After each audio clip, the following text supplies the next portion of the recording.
Isa pong nakakatakot na katotohanan na naman po ang atin pong masisilayan sa New York City. Nangyari lang po ito nitong nakaraang Enero, January. At ito po ay tungkol sa isang estatwa ni Kid Cudi. Yung estatwa pong yan yung nasa mga larawan po, nasa larawan pong yan, no? Kitang-kita po ninyo kung ano ang nire-represent nito.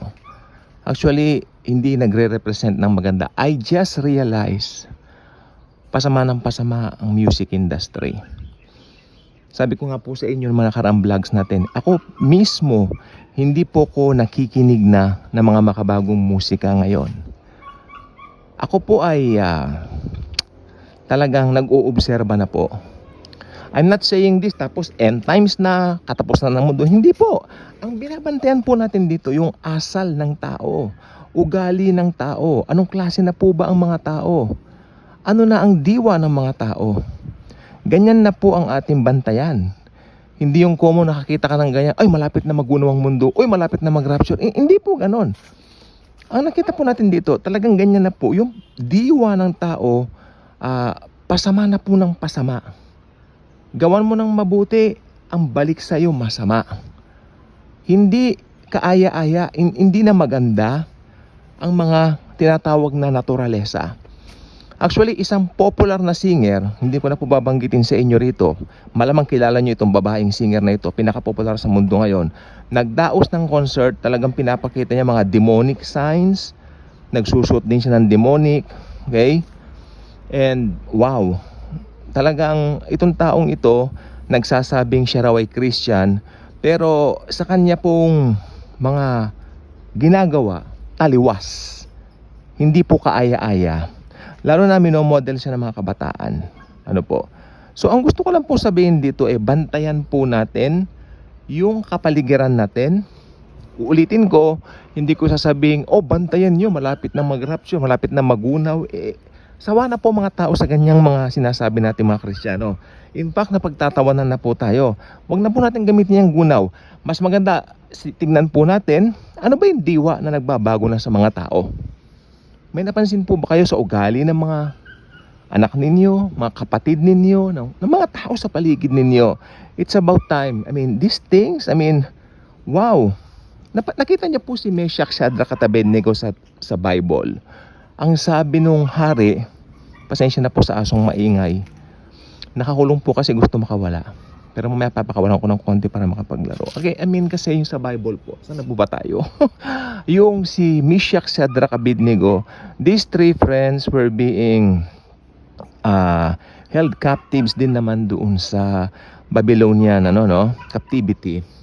At sila po ay tatlong mga may matapat na pananampalataya sa Panginoong Hesukristo. Itong haring Nabucodonosor nagpagawa ng isang imahen na napakalaki. At ito po ay nilagay niya doon sa siyudad ng Dura. At ang Dura ay talaga naman pong pinaka-popular during that time sa Babylonia. At ito po ay katumbas ng New York City. Makinig pong mabuti. Ito po ay katumbas ng New York City. Pansinin po ninyo ang mga bagay na ito. May pagkakatugma. Inilagay niya ito sa Dura.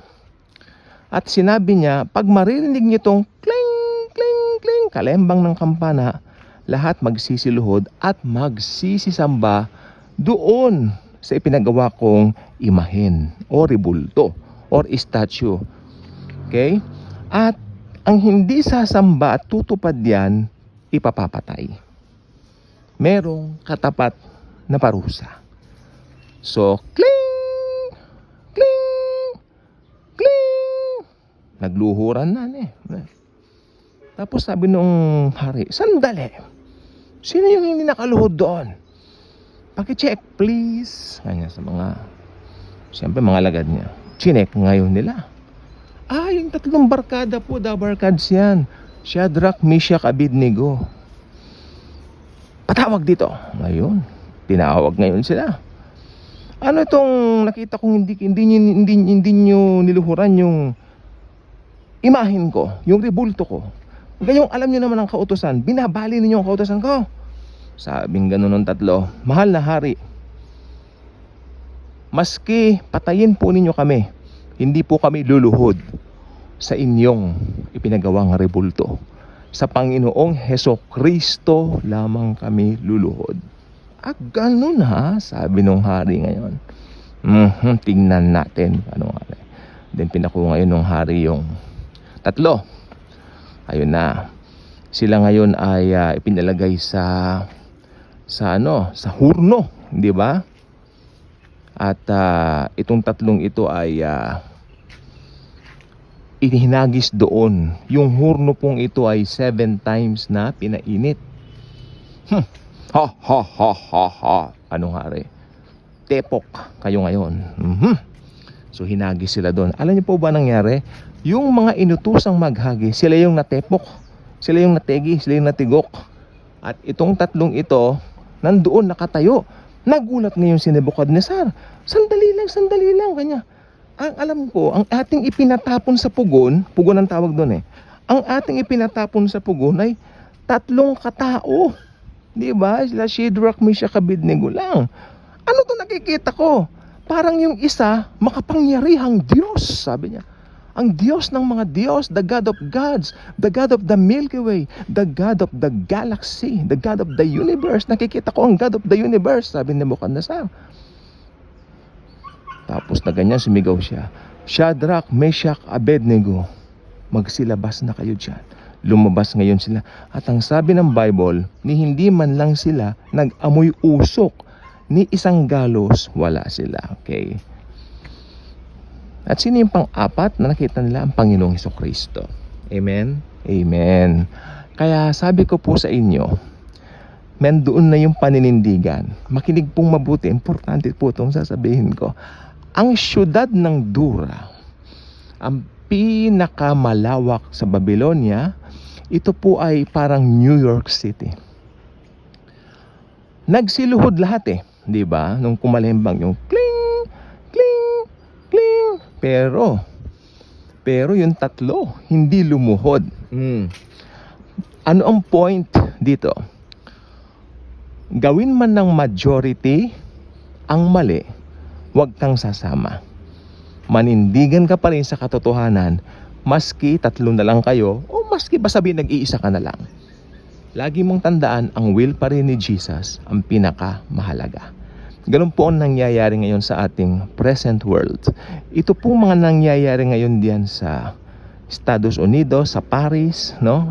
Yung mga estatwang yan na nakakatakot. Tignan nyo nga po yung itsura, nakakatakot yan, di ba? Ano ba, kaaya-aya ba yan? Kagandahan ba yan? Abay, hindi Hindi maganda yan. Kahit saan mo tignan, ibali-baligtad mo man.